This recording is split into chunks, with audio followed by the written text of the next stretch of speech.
Welcome in to the Pugs and Parker Pillow Talk edition. Pugs and Parker proudly present Pillow Talk here on the Radio Misfits podcast platform every Monday through Thursday evening at 9 p.m. Central Time. Without further ado, he is James Parker.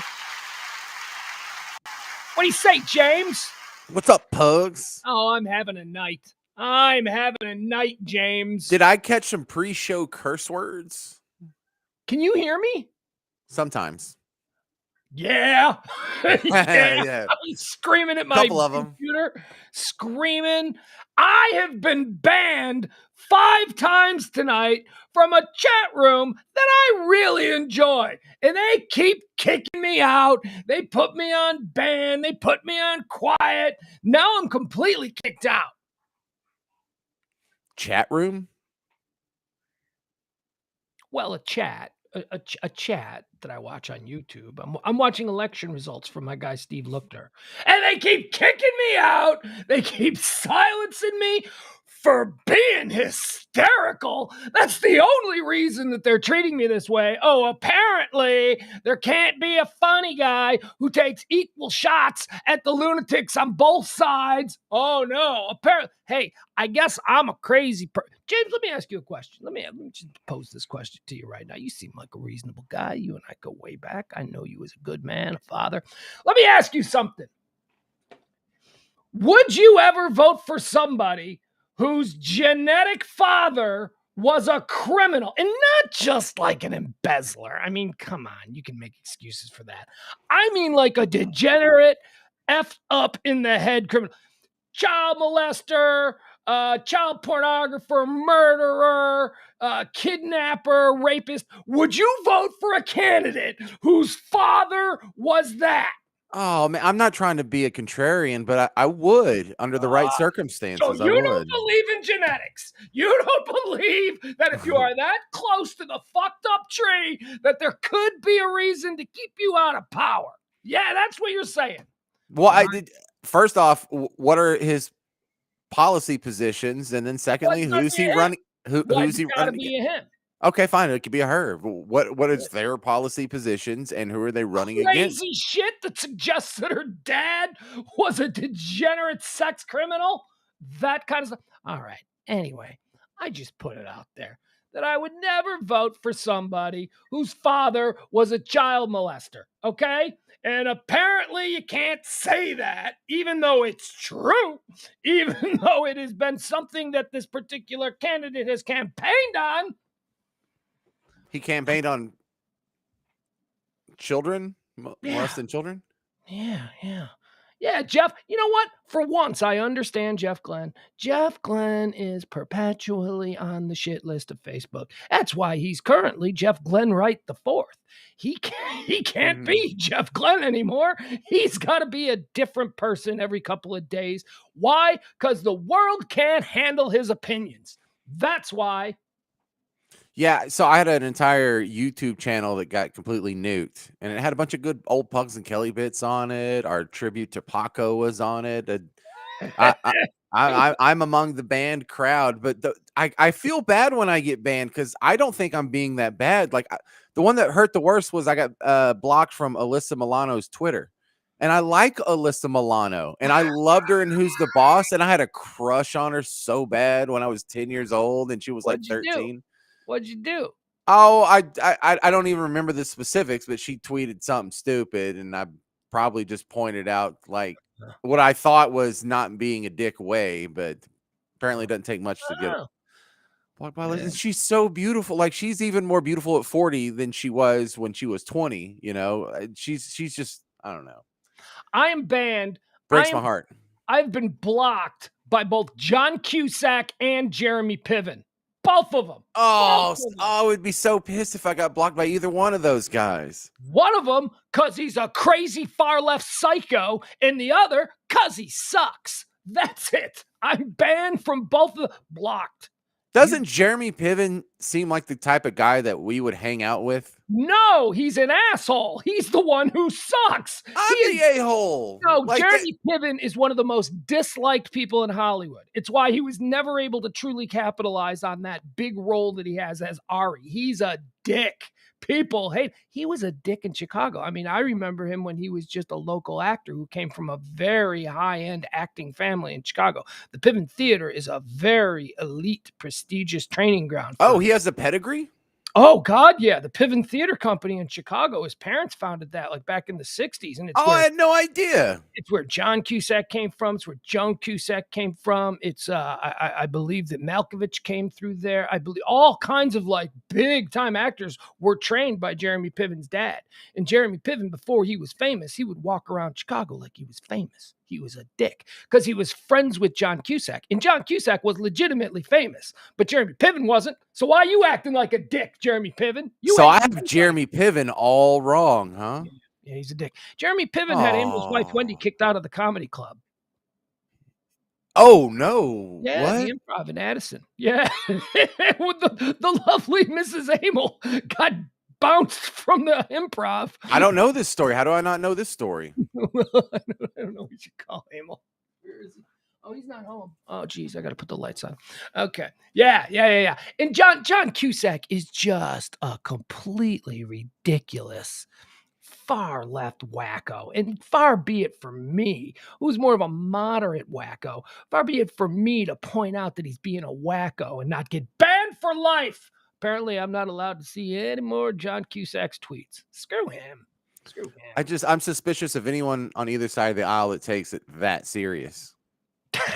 Like, what are you really getting upset for? You think you're gonna affect some sort of change? You think you being upset helps? Hey, I got a new celebrity follow though. I got a new celebrity who's following me now.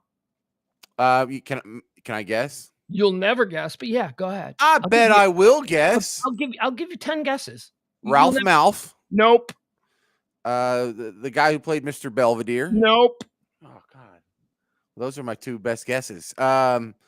Alex Rodriguez. Nope. Oh, I'll give you warm and cold. Okay, say that one again. Alex Rodriguez. Warmer. Oh, okay. Steve Bouchelle. Cold. Okay, let's break this down. You were warm with the sports guy. Were warm with the sports guy. Right. And then I just picked a random Rangers third baseman from 1988, Steve Bouchelle. Oh, I thought Steve Bouchelle was the TV pitchman for like Bouchelle carpet cleaners. That's what I thought. Okay. All right. So who was it? Oh, when did Steve Bouchelle play professional sports? Like the late 80s? Getting warmer. Oh, okay. Oh. Getting warmer. Oh, Ryan Sandberg. You are really warm. You're not hot, but you're really warm. You are in the lane. Andre Dawson? No, you're drifting away from the no. I mean, you're in the lane. You need to put on your turn signal. You are in the sports lane, but you're in the wrong lane. Oh, so it's not like Will Clark or something. It's no. It's all right. Now we're in the sports lane. Okay, so now we'll do warmer and colder in the sports lane. Okay, so now let me try John Taylor, the receiver for the 49ers. Oh. The other guy besides Jerry Rice. Who played in the 1980s. You're pretty warm. You're pretty warm. Okay. You're warmer than you were when you were naming baseball players. You're warmer. Mark Gastineau? No. That was just a Mark Gastineau reference last week. Remember that? Yeah, you're warm. You're warm. No. You're sort of warm. Jeff Hostetler. Oh, man. Oh, is it getting hot in here? Phil Simms? It's getting hot in here. So Dave Meggett? All your clothes. Now you're getting cold. Oh, Jim Kelly. You're getting real warm again. Now he's getting warm. Frank Reich? Quarterbacks. No. Warren Moon? I mean, you're in the right lane. You don't need. All right, I already gave up. I'm giving up now. Who am I? Brady says Troy Aikman. No. Who am I? Where am I from? Where am I from? I don't know. Jim McMahon. Thank you, Jim McMahon. Thank you. Finally, we worked through it. Mr. Belvedere, he said on his second guess. You were never going to get there without help. You were nowhere close. You were never going to get there without my good. All right, let's do a monologue here. We start each and every show with James. He likes to do a monologue. Let's do that now, ladies and gentlemen. 1, 2, 3, 4. Please welcome to the Comfort Nest Lounge, high atop the One Center compound in beautiful downtown Highland Park, Texas. He's a comedy sensation known the world around. He's been doing his comedy stuff for. All right, it's James Stephen Parker. There you go. Can I have the floor, please? Get to it. Oh, the fire. Oh, the floor. Yeah, Mr. Prima Donna. Mr. Prima Donna needs the floor. See, that just feels better. Thank you. And good crowd. Thank you. Good to see you out there. You're beautiful. Kourtney Kardashian and Travis Barker tied the knot Sunday afternoon in Santa Barbara. Did you see this? I did not. Oh, man, they're a beautiful couple. Well, except for Travis. He's kind of ugly. Ha, ha, ha. Is that the joke? Oh, that was the joke. Yeah, that was a joke. That's an observation. Oh, my God. And it's a subjective one at that. Okay. He does look ridiculous standing next to her, though. He's like one of these guys that can't smile in a picture. Every picture, he's like, it's like, yeah, you're real tough. You're real tough. You're a 140-pound drummer. I'm scared. All right. Hey, that's a Kardashian thing, though. Like the Kardashians are all with like troll looking dude. Like, look at Kim and Pete Davidson. You know, it's like, what? So I mean, bad. I could see him with somebody like Brad Pitt, Jason Kanye Momoa. West, maybe. Yeah. No, even he's like, look, if Kanye West was working at the Burger King, you'd make fun of the way he looks. He's like, you know, he's got like this, he's chinless. He don't look like Travis Barker. Anyway, hey, I have one of these death row convicts that had the last meal. His name's Virgil Presnell Jr. He had 4 hamburgers, 4 orders of French fries, 2 vanilla milkshakes, 4 sodas, 8 pieces of fried chicken, potato salad, a quart of vanilla ice cream, and hang on. No, I'm sorry. That was last night's midnight snack for your mom. I don't like that. I don't like that at all. It was a typo. I knew it was coming. The minute he shuffled the papers, I knew that was coming. Oh, wow. So we're having an issue with ticks in the United States and Canada. They're really bad this year. The good news is, though, that experts say there are steps you can take, Pugs, to avoid tick bites. First, you need to avoid ticks. Oh, wow. Oh, man.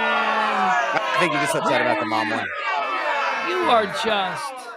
Kelly Clarkson, who does not listen to the show, thank goodness. She has announced she's going to be stepping down from the next season of The Voice. She says she wants to spend more time with her dinner. Oh.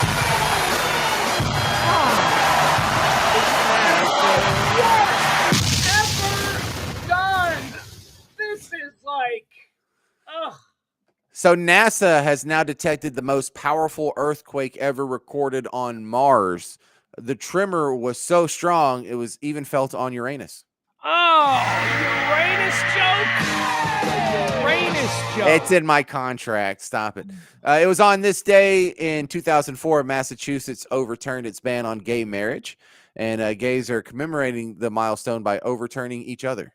There you go. Look at that. That's how they have sex. Go get them, gays. Go get them. They do sex different. That's why people don't like it. Also, on this day in history, 1996, President Bill Clinton signed Megan's Law. It's a measure that requires neighborhood notification when sex offenders move in, but using executive privilege, he exempted himself. Oh, man. First of all, Megan's Law. He doesn't have to register. He doesn't have to register. Megan's Law jokes, really? Also on this day in 2011, Arnold Schwarzenegger finally admitted to fathering a child with his housekeeper, calling it his greatest embarrassment since Jingle All the Way. That's a good one. That's a good one. Have you seen that kid? That's a weird-looking kid. James? I have not. Remind me, and let's Google that later because now I want to know. Oh, is that a weird-looking kid? All right, I bet. That's and finally, I saw the mom, and we know what Arnold looks like. Anyway, and finally, happy birthday to the drummer of the band Yes. His name's Bill Bruford. And I don't want to say he's getting old, but he and the band have a new song called Owner of a Leaky Bladder. Oh, look at that.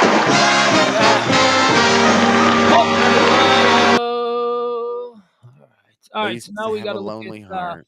His name is, what is his name? What is like Jeff Schwarzenegger or something? No, it's not even Schwarzenegger. It's like Castellanatus or something. Yeah, hold on. Arnold's Love Baby. Let's just see what comes up. There you go. There you go. Arnold's Love Child today. Can't spell Schwarzenwagen. Joseph Banya. That's what it is. All right, let's look at Joseph Banya. All right, here we go. Joseph Banya. I mean, look, he seemed like a good kid, and he's got a really close relationship with Arnold, which is interesting because Arnold seems to have a better relationship with this. Oh man, where did I go?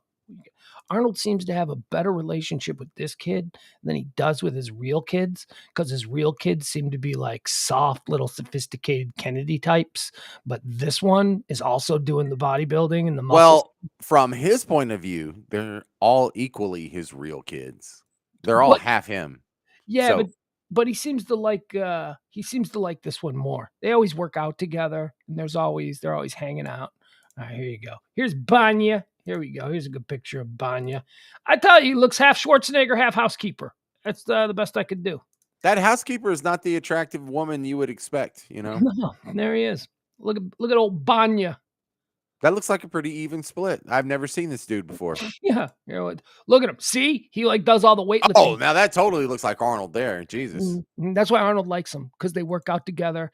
And his other kids, his Kennedy kids, they like read poetry and stuff. And he's not really, Arnold Right. hangs out with this dude.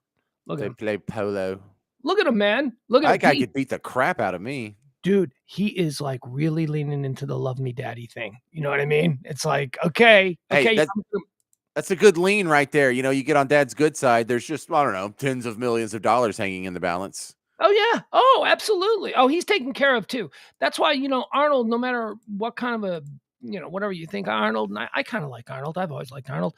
He ain't Totally. no Jerry Jones piece of garbage. Like he stayed in this kid's life. He took care of him. He bought him houses. You know what I mean? He like took care of it. He hangs out with Pugs, him. Yeah. that counts for a lot.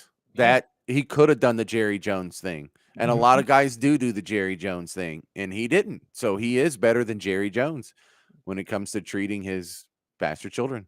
Look at him. See him? Look at there's Arnold and Banya. Look at they're hanging out together. They See, do a lot. I always get the impression that Arnold Schwarzenegger's an exceptionally cool dude, See, just look at him. He's to like, the that's my core. boy. That's my boy lifting weights like me.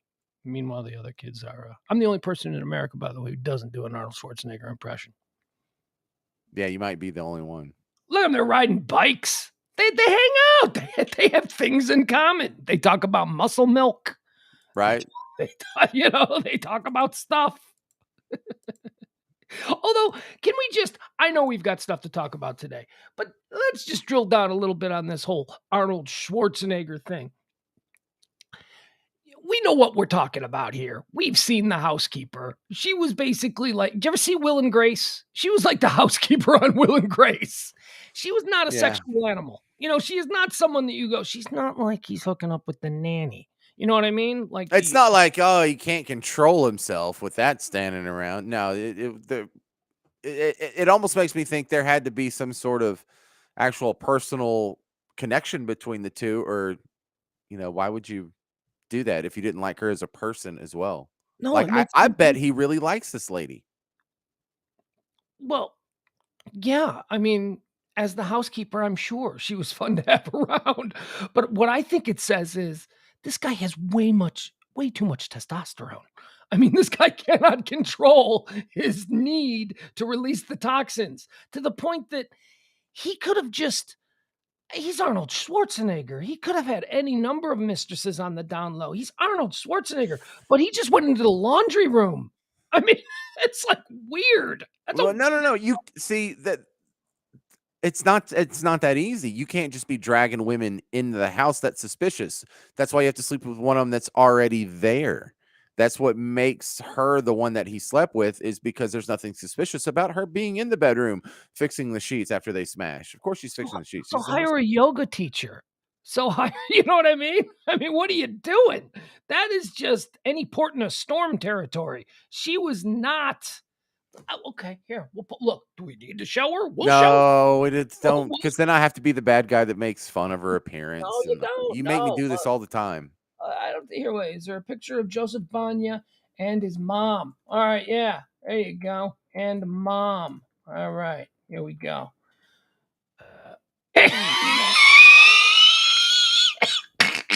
Bad, isn't it?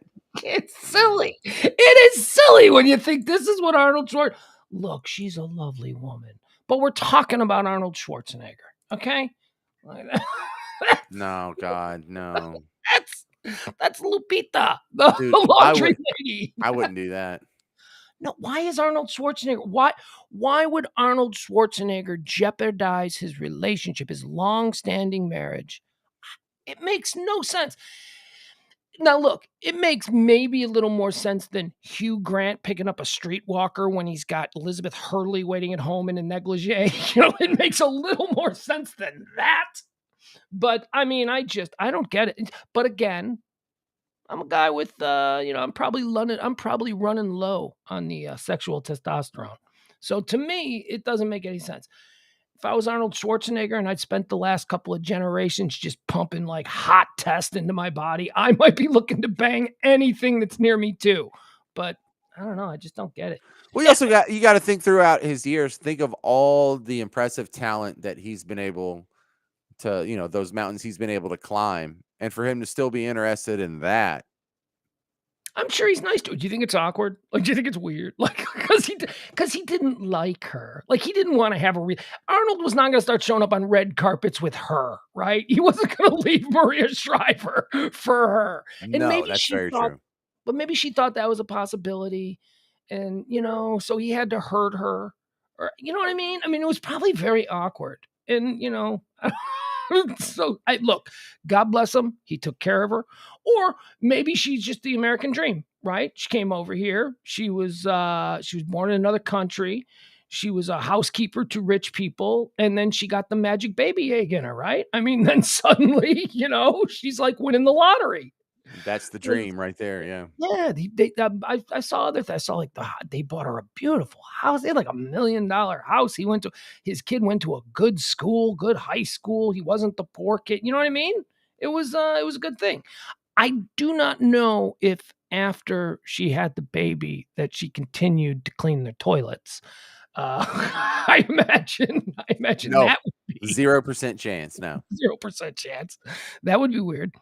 Oh, and the other thing about that relationship, apparently Maria is a bitch about it.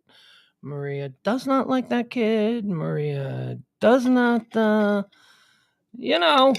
mean, Understandable. totally understandable, but it's not the kid's Understandable. fault. You got, once you get through it, once you get through the humiliation, the social, it's embarrassing for her. Although she's a Kennedy woman. Yeah, aren't y'all used to this? Genetically bred for this kind of thing? I mean, doesn't she completely understand that men are going to cheat on Kennedy women? It's just something that happens. Like Kennedy women never get cheated on. Mm. All right. Okay. You know what? Look at out of context Will. Do you see out of context Will? Do you see what read to me what out of context Will just said? Why am I responsible for Will? Hey James. Because he's trying to start a fight between us, and I don't think it's fair. Oh, that's fine. Pugs said you're dumb because you have more than 2 kids. Okay, now for some context. One of the stories that was trending today, James, was a study between the Dauphin du Paris and Columbia University that said that people with more than 2 children cognitively age at a slower rate than people with less than 2 children. They gave a number of reasons why people with more than 2 children are dumber when they get older. And a lot of it had to do with economic situations and, and not having as much money to be as culturally aware or as to spend on yourself, to have life experience that maybe somebody with 1 kid might have. All right. That's what I said. And I said, oh, James got 4 kids. And then somebody else said, Kelly's got 4 kids. It wasn't quite as personal as Will just made it seem. Oh, it's fine. I don't take offense to stuff like that. Will has 4 kids. I tried to explain they make us work harder to succeed. He wasn't buying it. Maybe that's true. Maybe that's true. Okay. So we are at 25 minutes after the hour, and I think that we've put this off for long enough. We've been teasing this for 2 days. James is Well, go ahead. The floor is yours. Go ahead. I'm going to make the case, lock, stock, and barrel, whether you decide to be open-minded enough to accept it or not, that cockfights should be legal. Of course, cockfighting should be legal. I'm going to set the stage because I want you to picture in your head what is the truth behind the life of almost every chicken that is raised by humans in America or elsewhere. So what we're talking about is You're the just pop. not going to call on me. I have a question. You're not going to call on me. I'm just going to keep my hand up forever. Okay, fine. Are you of the impression that I'm like some anti-cockfighting crusader? I really have never given it much thought. So I'm wondering, this is truly for my own edification. I'm more talking to the person listening than you. Okay. Because I was wondering, I was going through this in my head. At some point, have I like given a hot take on cockfighting? I don't know that I have, because I I don't don't even think know you what that have. would be in this moment. But I am open enough to listen to your insane spiel. So please give it to me. Okay, so look, the human chicken relationship is one of the closest the animal kingdom has ever known. There's about 330 million Americans in America right now, human beings, and there's almost the equivalent number of alive chickens right now as well. They cycle, their lifespan isn't nearly as long as us, but at any given time, the population of humans and chickens in America is pretty close to equal, right? Now, almost all of that relationship is human beings owning these chickens and breeding them and raising them for convenience, for profit, for food, whatever you want to put on it. But the legal side of the chicken owning world um, is pretty much based around either meat or eggs, right? Yeah. So think about it like this: of all those chickens, which is, legion, they all get killed in the process. They all die a pretty horrible death that is actually comparable to the death that the cockfighting chickens face, um, except they die younger than the cockfighting chickens. They're also subjected to unnatural regimens. Some of them get plumped up with hormones, makes them nice and plump and tender, and but they're not happy. They don't have as much room to run around as the average cockfighting chicken. For the chickens that lay eggs, they get killed after 1, maybe 2 years of egg production, and their meat's not really that desirable, so they just get ground up in like cat food or maybe some low grade chicken nuggets. If you're a male chicken that's born at the egg farm, as soon as they discover these little chickens that are males, they just throw them in a grinder. Have you ever seen this? Just there's a grinder that's just doing this. And when they go through the little chickies after they're born, and if you're a girl, you go this way. If you're a guy, to the grinder, to the grinder, you're good, to the grinder. So we have about 8 billion chickens that are eaten in the U.S. every year. This works out to about 22 million dead chickens a day. Did you take notes on this?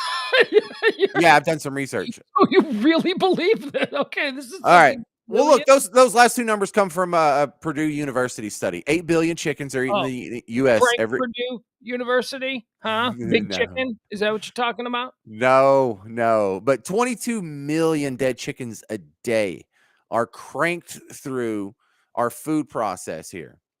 Now let's look at the other side of the chicken spectrum. Let's look at the gamecocks. Let's look at the fighting chickens. All right. So to contrast, they don't even begin to fight until they are fully sexually mature. And that's like 2 or 3 years. So they are not even subjected to anything rough or unpleasant until past the lifespan of the chickens that we eat. 22 million dead chickens a day. They almost none of them make it to 3 years. Few of them make it to 2. Fighting cocks start their career at 2 to 3 years old. So they live longer lives. They live richer lives than most of the chickens that die in humanity's service. Chickens that are raised for cockfighting have a more free range lifestyle. You see the chicken farms, like where your food comes from. They're just in a little hutch that's this big. They never get to walk around. They never get to see the sunshine. They never get to feel the rain on their feathers. That's not the case for cockfighting chickens. They actually live a more full, robust, experienced life. And if you had to choose, if you did a bad job in this earth and you were going to be reincarnated as a chicken, and just God did you a favor and said, would you rather be like a chicken that is going to turn into a nugget, or would you rather be a cockfighting chicken? You would choose, you yourself, if you were reincarnated as a chicken, would choose to come back as a gamecock. Think about it. They get exercise. Don't speak for me. You don't know me. No, this is basic logic. No one would come I back don't. as a chicken nugget. Your basic logic, but go ahead. Do continue. Okay.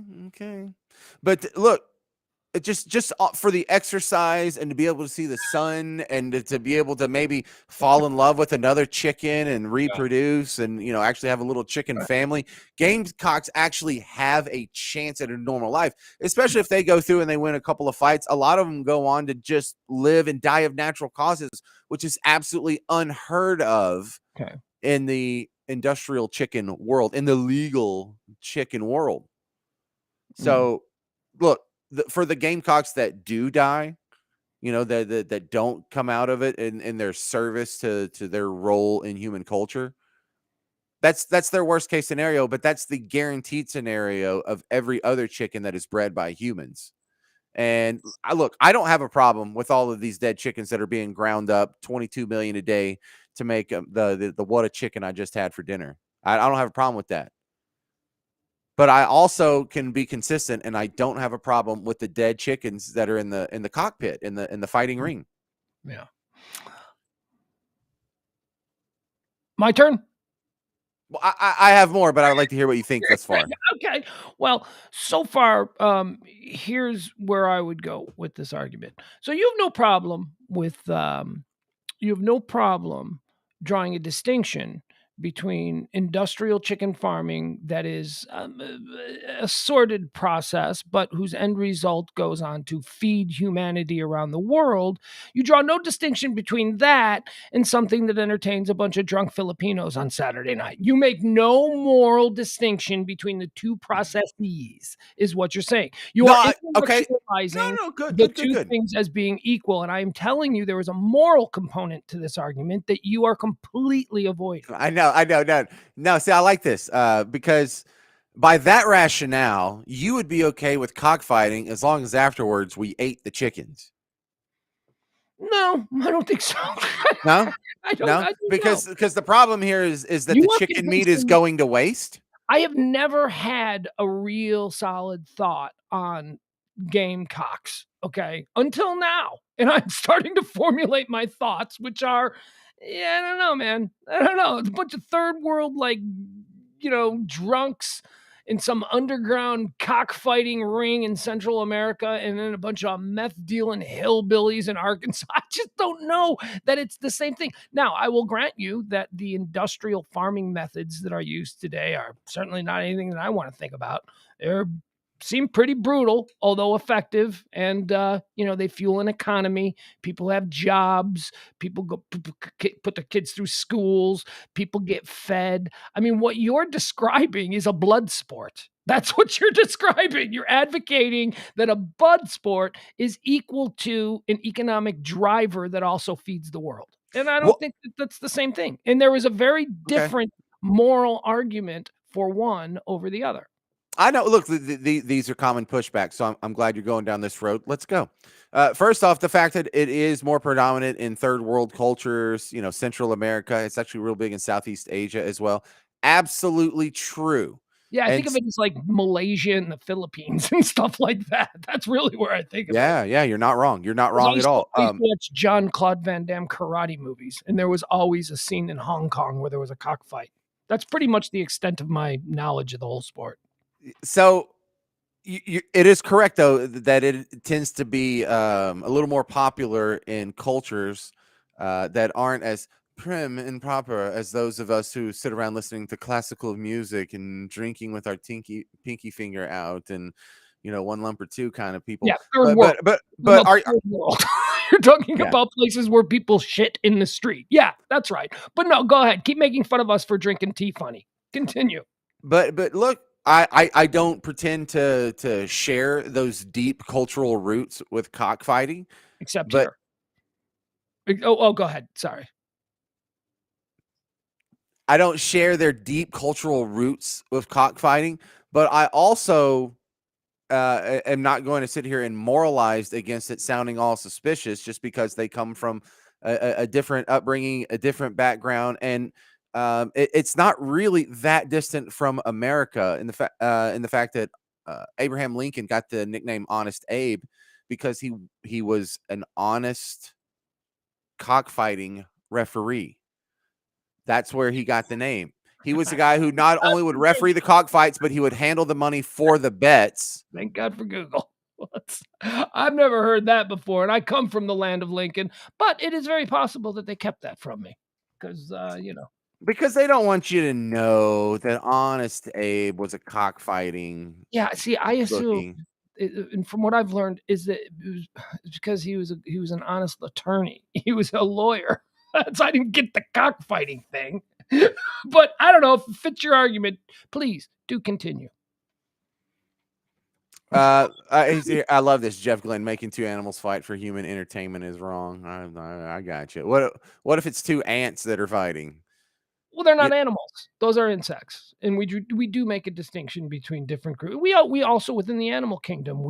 I was talking about this earlier today. Animals that we think are cute, we have more of an attachment to. Like we wouldn't want to watch two puppy dogs fight to the death with metal spurs on their paws. We wouldn't want to see that. But absolutely not. Absolutely chickens are not. like, ugh, who Yeah. cares about Well, chicken? look, and look, Jeff's more than valid in his opinion that he thinks making two animals fighting for human entertainment is wrong. But there's other people who do not think that. There are other people who disagree with you.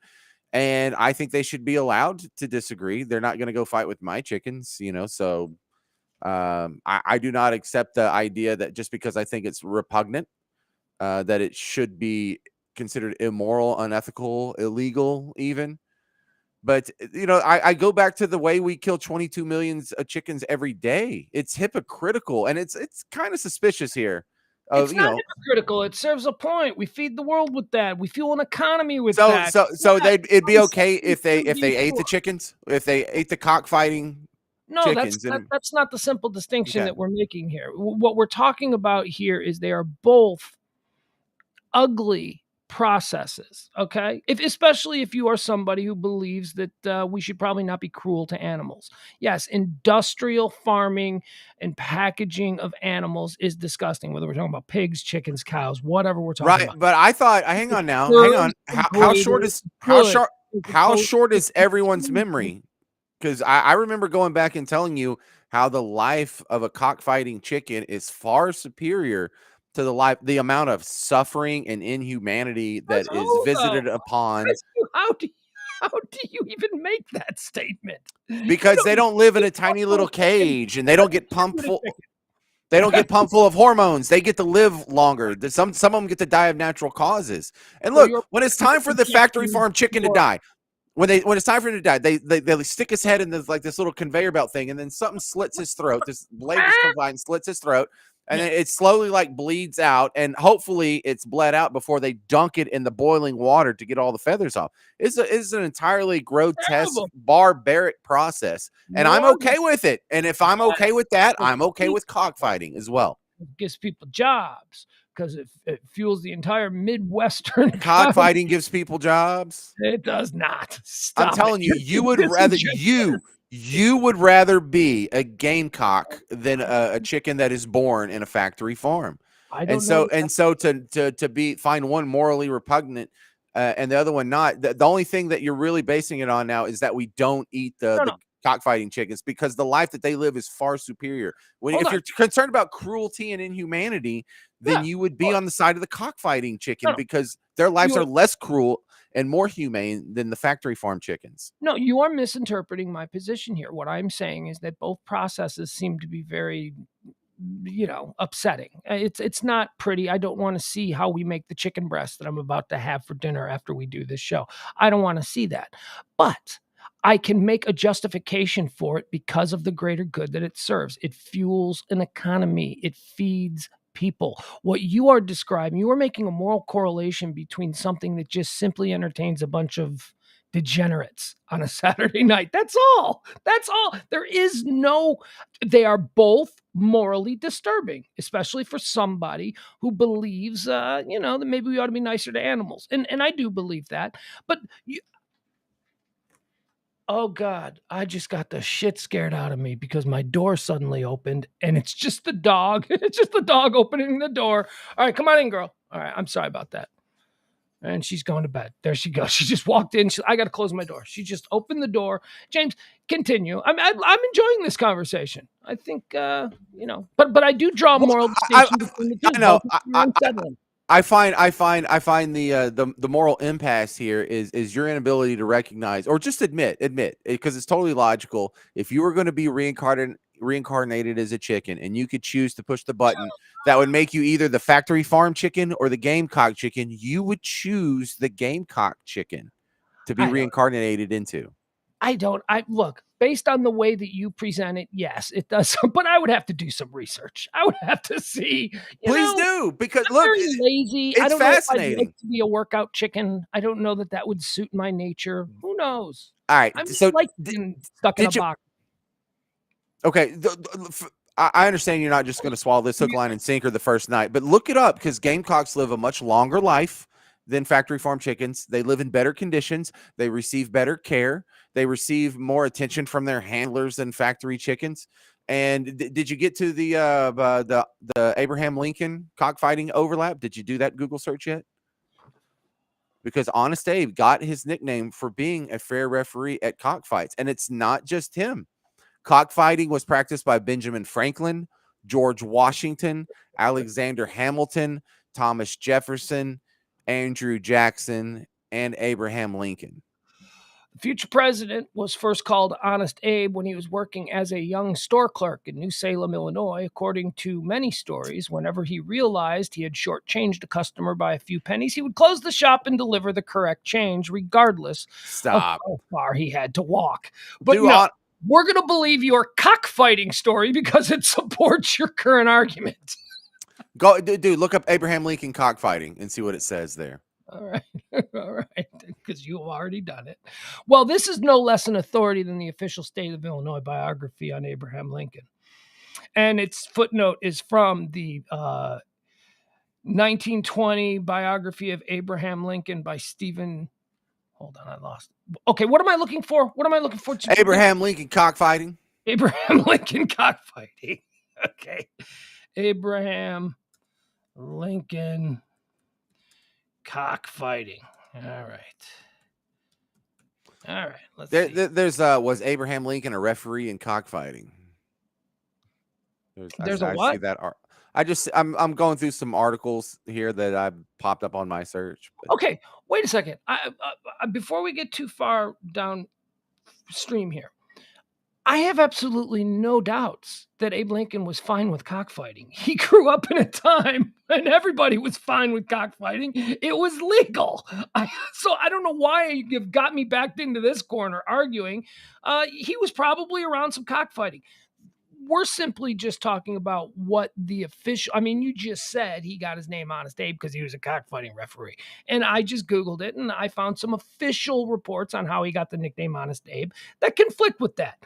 But whether or not he was okay with cockfighting is a completely different conversation because cockfighting was legal back then. And he was a big old hillbilly. He was born in a log cabin in Kentucky. Come on, man. Hey, you even got Kentucky right. You didn't say Illinois. Well, no, he's got shit out of Kentucky as soon as he could. Then he came to Illinois and, he made his, he had a log cabin in Kentucky. He had a beautiful home in Springfield, Illinois. Home I've been to. All right. So that's it. That's your whole argument.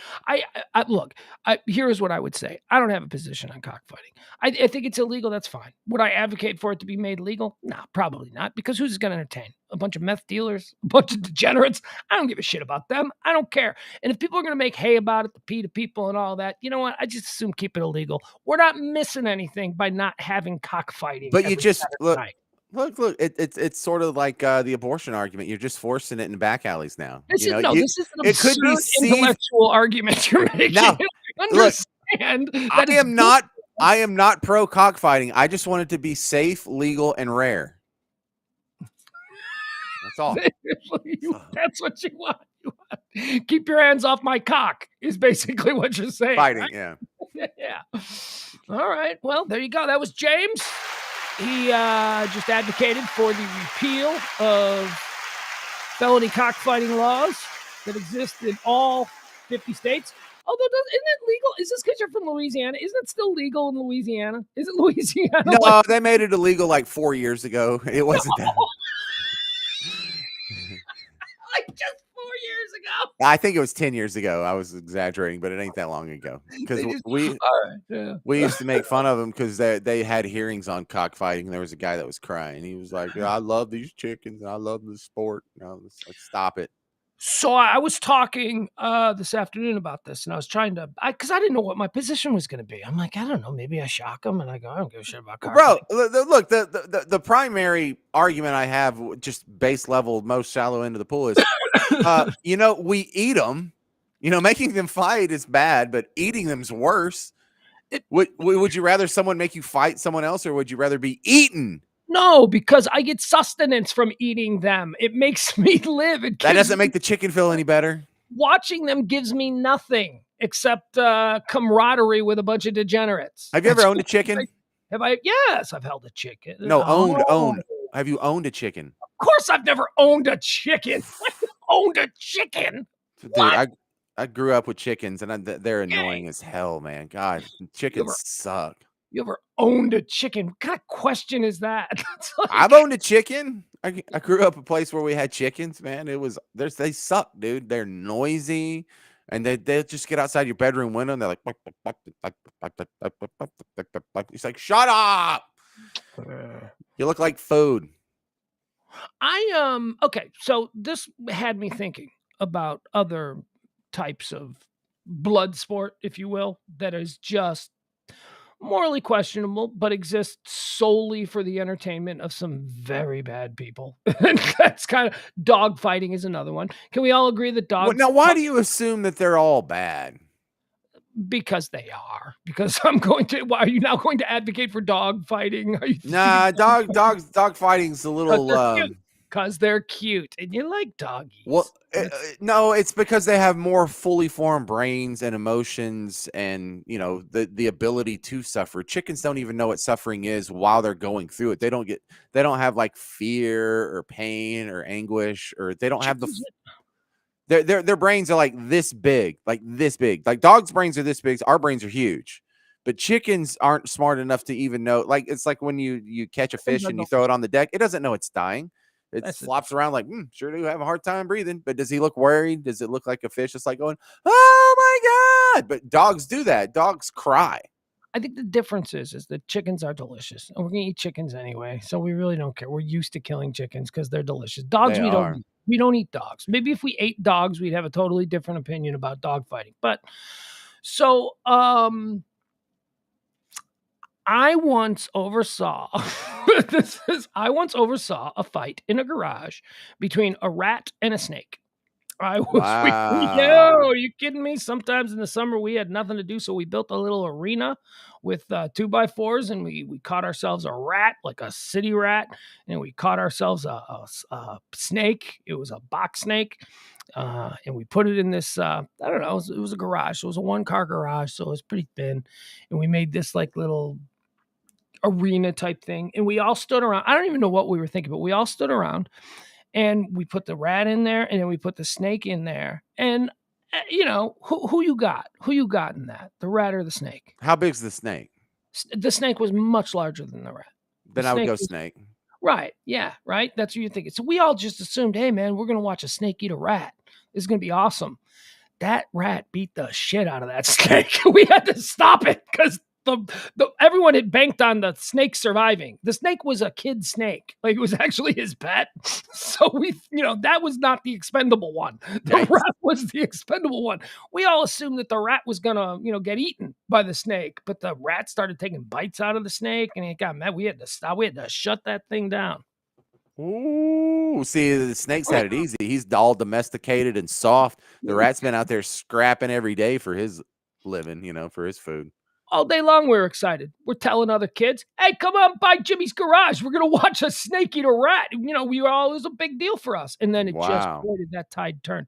And I told another story. I was at the Brookfield Zoo with my son Mason when he was probably like 5 or 6 years old, and we were in the monkey habitat. We're like behind the glass, and we're watching the monkey habitat.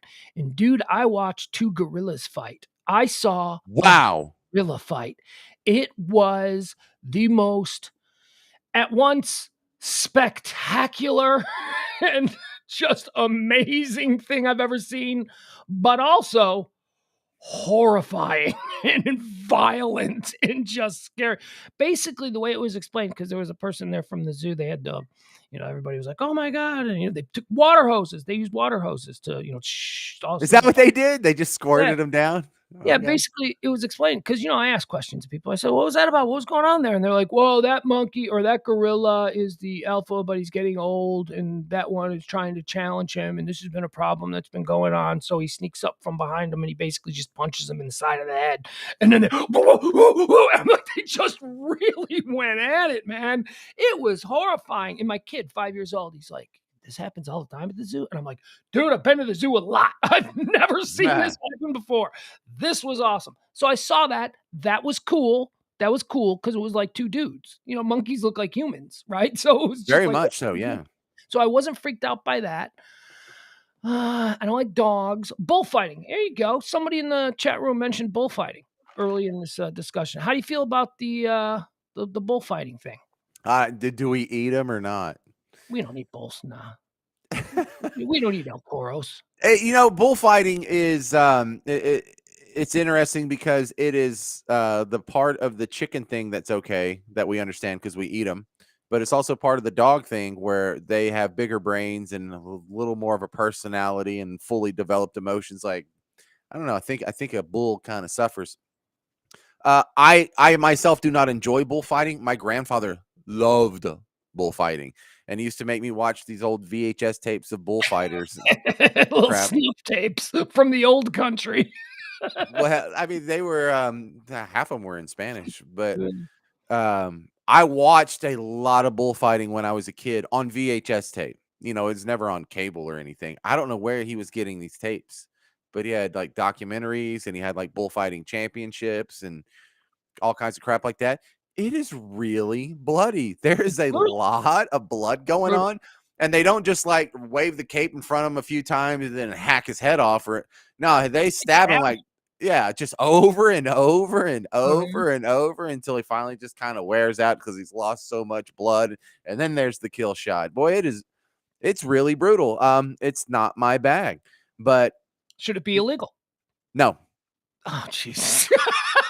So you just described something that is morally despicable to Yes. you without Yes. saying so much. You Yeah. said it's not your It's bag. it's it's morally despicable. No, I'm with you, but that doesn't make my grandfather morally despicable, does it? It kinda. Does Kinda it? makes him not as well evolved as you. It makes him a little bit. Wow, is that because he's Hispanic? Is that what you're saying? No, I think it's probably because he was 110 years ago. I think it's because he came from a different generation where he wasn't as enlightened to the world around. He probably never gave two thoughts about that bull because he didn't grow up with little like PBS cartoons about the happy bull and shit like that. You know what I mean? Came from a different background, a different world. Those people are not necessarily bad people. They just have different life experiences that form the way they see the world. That's why we evolve, we change. That's I why, think maybe we're getting soft. Maybe we shouldn't lose some of that edge, or maybe we're getting more civilized. Maybe we're getting more decent. Here's my problem with bullfighting. This has always been my problem with bullfighting because I've seen some bullfighting too. Um, it's a fixed job. It is never the bull can never win. The bull, there's no way, like there has never been a bull that killed like Mm. 15 matadors and retired a grand champion. The bull, if the bull kills the matador, they just kill the bull. They just kill. There is no way. It's not a sport. It's just a public slaughter of an animal for the entertainment of people. That's all that is. So I got some real issues with that. I mean, what else I don't get? Although here's something I think should be totally legal. the running of the bulls? Yeah. They're trying to outlaw that. Do you know that the running of the bulls used to occur in, like, 10 different countries? It was like a regular thing, and then one by one, countries started saying, "No, you can't do that," until now, I think is it Madrid or Barcelona? I don't wherever. Pamplona. Pamplona, that's what it is, Pamplona. That's, like, the only place now that still has the running of the bulls, and that's a human decision, you know? That's like those bulls, they just let those bulls out on the streets, which is a crazy idea. That's Dude, just my grandfather used to think that was the coolest thing, and he would ask me if, "Did I you get see it. it this year?" It's like, "I don't see it any year." He's No, like, "Sit down, come here." I'm like, "What, you exactly. recorded it? Where'd you even get this tape? Was this on Yeah, Showtime? I missed this." Grandpa, come on over. Sports Center's coming on. Let's see if they cover this year's running of the bulls. They probably do because it's fantastic video. Oh, That it whole is. thing, It's we've great seen it video. on. Here's why I think that's perfectly fine. Because they don't just, roundly execute all of the bulls. The bulls just run from point A to point B, and it's people making a adult, mature decision to put their lives in danger. And Stupid, if but yeah. yeah, it's stupid. I mean, I get the whole thrill of it thing. Some people are just adrenaline junkies, but I don't think that should be illegal. I think that that should be fine. I think if people want to do that, they should be allowed to do it. Mhm. I, why not do like swimming with sharks thing? Like just let people just swim across a pond with sharks in it and see if they survive. If people want to make that decision for themselves as free individuals, no problem with it. It's when we force our own entertainment on the animals without them really having a choice in it. And that's Okay, why so what further down this philosophical rabbit hole, I always like where this goes because it ends up with, should dueling between two consenting adults be legal? And by that rationale, it should be. I agree with it. I think I you do. do too. Mhm. But I love having these conversations If there because was if there was a legal process where you could go down to the county courthouse and you can say, "Okay, on Saturday, I'm really pissed at this guy," and you show up together with the dude and you're like, "Yeah, we want to duel. This is how we want it." And maybe there's like a little community space where you duel and people can come out and watch. Absolutely, because these are two theoretically rational minded free individuals making this decision to take a risk, and that's I okay. think that should be fine. I wouldn't do it, like, All right, and I now think both let's parties have to agree. You can't just, "You're dueling me, but I don't wanna," you know what I mean? But Oh, of course. But now that we've established that, we've established consenting adults also down mhm, this rabbit hole. Gladiator fights, should that be legal? absolutely. Yeah, I know, isn't this great? As long as Like they're not slaves. I mean, the problem with exactly. gladiator fights was that Consenting they weren't adults. slave, they were fighting for their freedom. But, I mean, I've been through this in the early days of MMA, where I was like, "These are well-trained people. They wanna do this." This isn't like saying, and forgive me for going back to your cockfighting argument, but this isn't like saying with the cockfighting or the dogfighting argument, "They wanna do this, they're bred for this." No, it's not the same thing. When you're talking about human beings who have been in karate for 10 years and they wanna test their skills against other people who have been in karate, they should be allowed to do that regardless of if their jaw gets broken. That is their decision that they are making. So, yeah, I absolutely think that's fine. Now So hey, gladi American Gladiators needs to come back, but it needs to be to the death, and ratings will be through the roof. Well, I'll tell you somebody who puts up a really good Jeff, our guy Jeff. He says, if the concept of the movie Death Race was real, would you watch it? Hell yeah, I would. That would be awesome. But again, it would have to be all of these crazy people would have to agree to it. And there would have to be nobody that's there under duress. Nobody is being forced to participate in the death race. Mhm.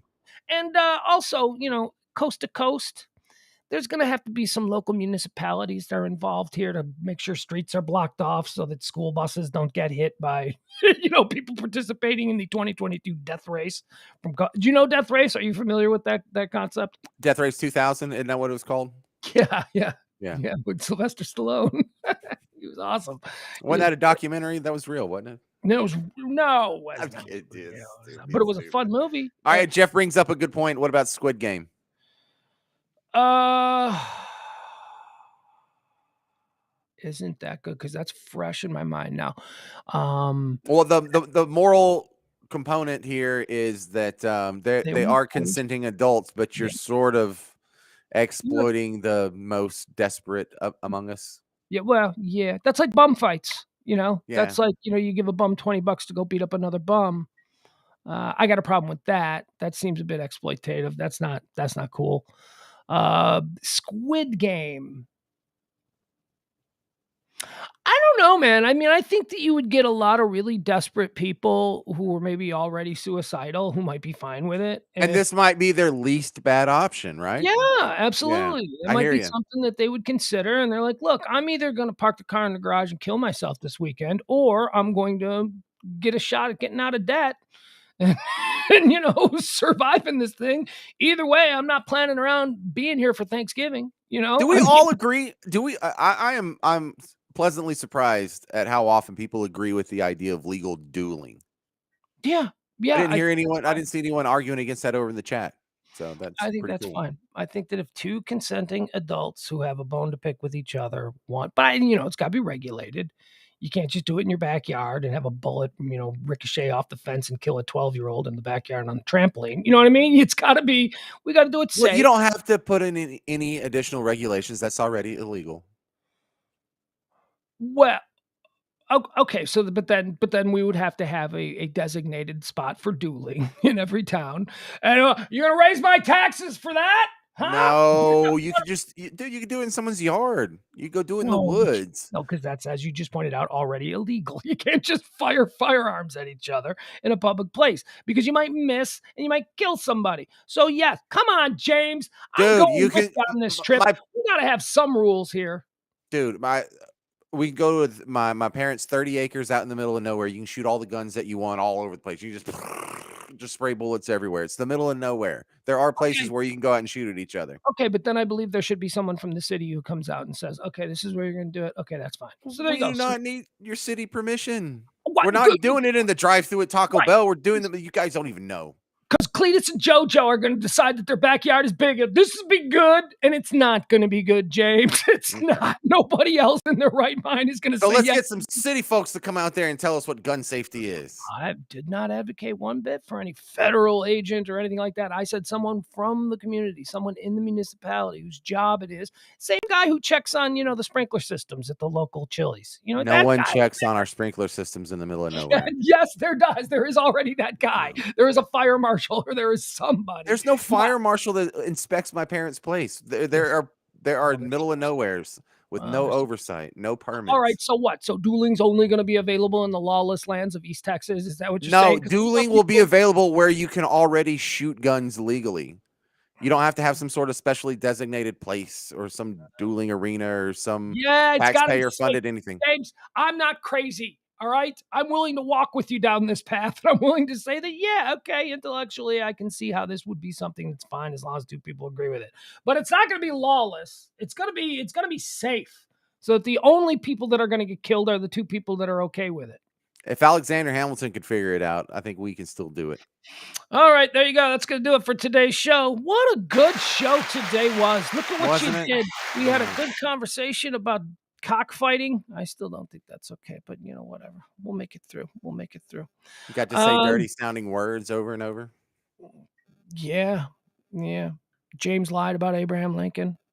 Called him out on it. It's all right. Just He was a cockfighting referee. I am certain that he was around cockfighting, but I'm not, and I'm not even certain that the sanitized version.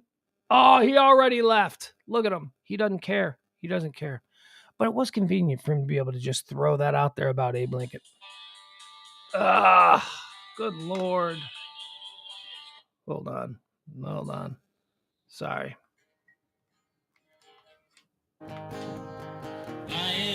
He just cowardly dumped out of the show because he knows he was lying about Abe Lincoln.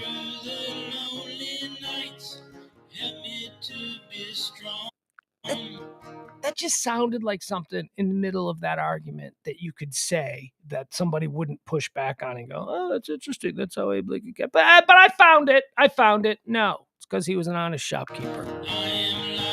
I don't know. Whatever. All right, folks. Join me tomorrow for High Noon. Trending topics, hot topics, pop culture, headlines, anything people are talking about. We'll cover it all at noon tomorrow right here on the stream. I can smile a little now. Things are going good. Things are going good. Jeff Glenn says, Pugs, I'm 2 episodes into 1883. It's way better than Yellowstone. It's good. It's good. I've thoroughly enjoyed it. I like Yellowstone more. I like Yellowstone better. 1883 is good, though. Very good. It's one of my favorite shows of last year. But Yellowstone's really good. And to be fair, I've got 5 seasons of Yellowstone. I don't know how many seasons of Yellowstone did I binge watch over the course of a month and a half. I mean, I really went hard on Yellowstone, so I got truly involved in that story. I love that story. And then, I watched one season of 1883, watched it all the way through, enjoyed it, really good, love it. Ooh, who's the guy? Tim McGraw, very good. His daughter, the girl who plays his daughter, very good. She's a good little actress. I saw her in something else recently, and it was like the worst movie I've ever seen in my life, but she was the star of it, and she was good. She was like the only good thing about the worst movie I ever saw in my life.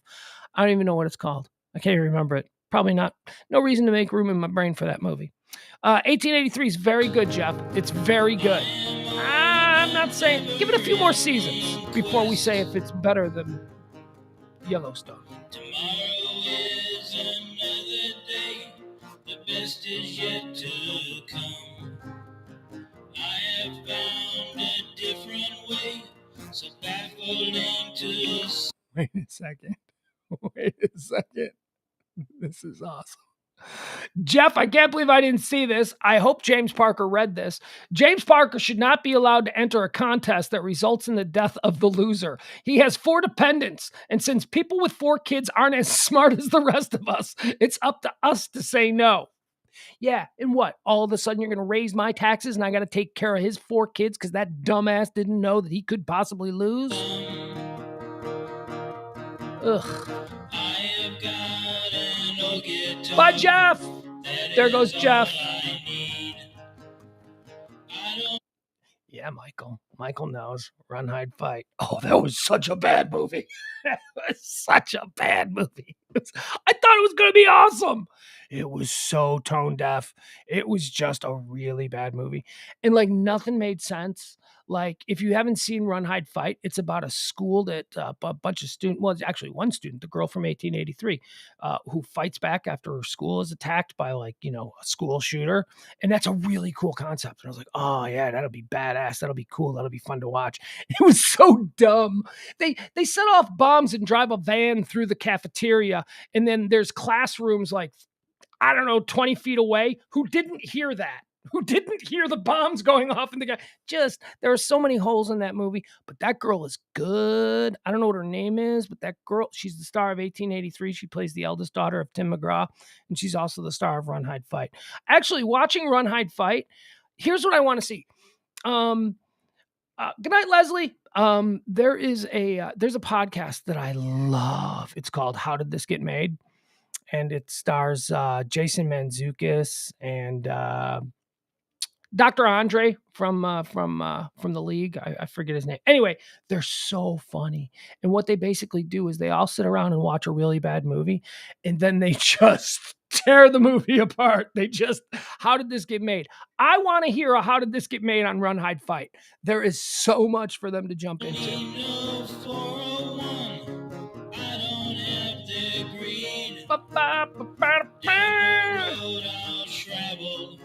Far from the comfort nest. You can support the show if you want. There you go, Venmo, PayPal. Appreciate it. That's how we fuel this little engine that is 2 shows, 2 streams daily, the High Noon Show, and then Pugs and Parker proudly present.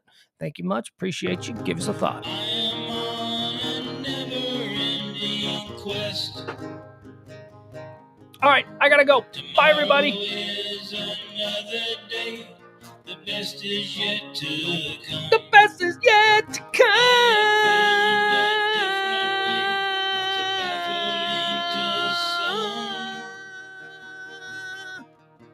I can smile a little now. Things are going good. I always had to be on guard. That is understood. It's understood. It's understood. Down the road I'll travel, far from the comfort nest.